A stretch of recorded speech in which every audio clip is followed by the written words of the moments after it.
Bonjour, je m'appelle Doris. Je voudrais parler à toutes les jeunes filles. J'ai été élevée dans un foyer qui n'appartenait pas à Dieu. On ne connaissait pas l'Évangile.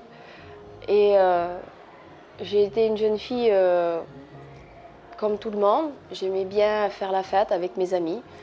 Et un jour, un rapport au foyer de mes parents, si vous voulez, il y avait quelques désaccords et j'ai toujours vu mes parents se déchirer l'un l'autre. Et ça a attristé mon cœur. Et c'était pas c'est-à-dire dans mon cœur, c'était pas le foyer que j'espérais vraiment dans ma vie. Je voyais mes copines qui avaient des parents qui s'entendaient bien, qui avaient de l'amour, et puis moi c'était toujours le déchirement, la bagarre. Je voyais souvent ma mère se faire battre et ça a été comme un genre de traumatisme dans ma vie. Mais enfin bref, c'est passé et j'ai arrivé à l'âge de 20 ans. J'ai eu un mal-être intérieur qui est arrivé sur moi.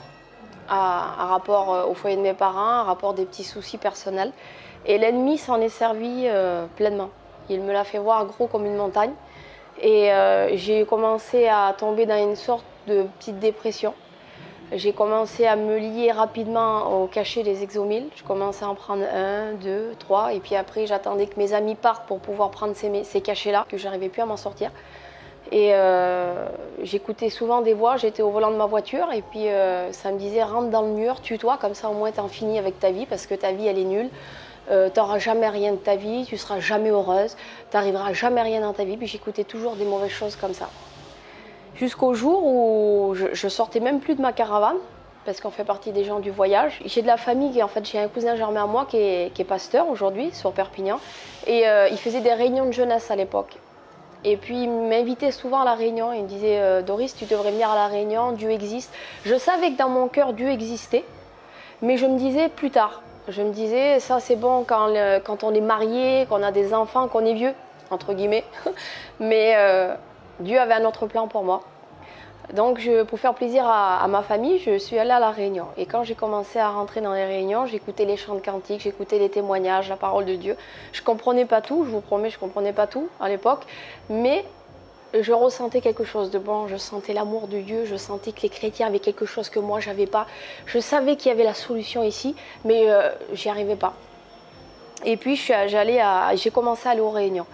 Et à la sortie de la réunion, bien sûr, il y avait mes copains qui m'attendaient. Ben, viens, on t'attend, on sort. Et puis là, je sortais, j'allais en boîte de nuit, j'allais avec mes copains, tout ça. Mais je ne m'arrêtais pas d'aller à la réunion parce que j'aimais la parole de Dieu, j'aimais les chants de cantiques, il y avait quelque chose qui m'attirait. Donc, je faisais les deux. Et à un moment donné, Dieu a pris toute la place, si vous voulez, dans la balance. Et ce jour-là, j'ai dit, Seigneur, si vraiment tu existes, si vraiment tout ce que les chrétiens disent, c'est la vérité, alors Seigneur, fais-toi connaître dans mon cœur. J'ai dit, je veux être délivré des cachets, je veux être délivré de la cigarette, je veux être délivré de toutes ces choses, je veux être une nouvelle créature. Et là, j'ai vraiment voulu m'en sortir dans mon cœur parce qu'auparavant, j'allais aux réunions, j'ai levé quelques fois ma main, j'ai fait un acte 2 fois, mais il n'y avait rien qui se passait. Et ce jour-là, véritablement, Dieu a pris toute la place. Parce que j'ai voulu m'en sortir, parce que j'ai cru qu'il y avait quelque chose, il y avait la solution. Et j'ai levé ma main ce jour-là dans cette réunion, une petite réunion de jeunesse. Il n'y avait pas beaucoup de monde, mais Dieu était là. Et là, Dieu, il a changé toute ma vie. Il m'a délivré de la cigarette, il m'a délivré de mes angoisses, il m'a délivré de ses cachets. Il a fait de moi une nouvelle créature. Et je remercie Dieu pour tout ce qu'il a fait parce que ça a été une joie complète dans ma vie. Et après cela, quand j'ai donné ma vie à Dieu, j'ai voulu suivre Dieu. Je dis maintenant, dans ma jeunesse, Seigneur, je te suis. Maintenant, et je voyais dans l'église, il y avait des tournées d'église où il y avait des foyers, il y avait plusieurs foyers qui faisaient des tournées d'église en fait, chaque région. Et là, il y a une tournée d'église qui est arrivée chez nous dans notre église.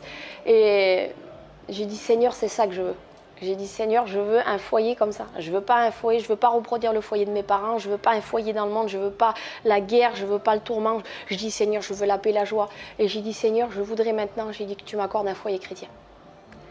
Et bien Dieu me l'a accordé par la suite. Dieu a envoyé un garçon de 1000 km Moi, j'habite à Perpignan, lui, il habite à Paris. Il arrive chez moi, il fait un CD, on s'est connus à rapport mon frère, parce que mon frère est guitariste, il joue du jazz, et ce garçon-là aussi. Donc, ils ont fait un CD ensemble. Et là, il est arrivé sur Perpignan. Et Dieu me dit, c'est lui. Et moi, je dis, Seigneur, non, parce que moi, je m'attendais à un chrétien, je m'attendais voilà, je voulais pas me mettre sur un joug étranger. Et là, il arrive devant chez moi, la cigarette, tout. Et le Seigneur me dit, c'est lui. Je dis, bon, ben, Seigneur, si tu me dis que c'est lui, je veux te croire, mais je ne veux pas me tromper non plus. Et puis Dieu, quand il dit quelque chose, il ne se trompe pas, parce que je peux vous dire qu'un mois après, il était converti, délivré de la cigarette, nouvelle créature, un enfant de Dieu. Et aujourd'hui, il est serviteur de Dieu. Nous servons l'Évangile comme on peut, avec joie. Et la meilleure des choses que je peux vous dire, c'est de faire confiance en Dieu. C'est de s'abandonner pleinement entre ses mains et de lui faire confiance. Si on est proche de lui, on ne peut pas se tromper, on ne peut pas louper sa vie. Voilà, que Dieu vous bénisse à chacun.